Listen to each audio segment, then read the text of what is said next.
Online marketplaces like Amazon, eBay, and Etsy facilitate transactions between buyers and sellers.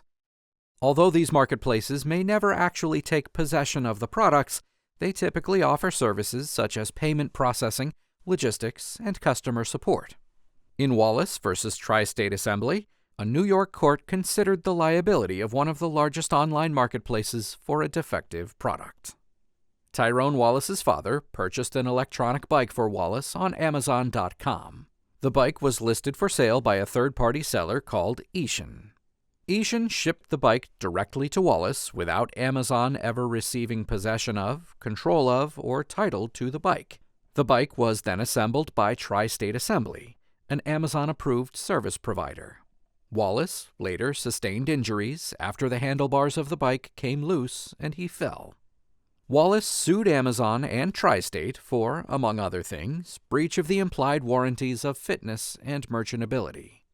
Tri-State failed to appear and was dismissed from the case. Amazon moved for summary judgment, arguing that by placing an online order, Wallace's father had agreed to its conditions of use, which disclaimed all warranties for products sold on its site by third-party sellers. The trial court granted Amazon's motion, finding that Amazon hadn't impliedly warranted the bike or Tri-State's assembly services. Wallace appealed to the New York Appellate Division.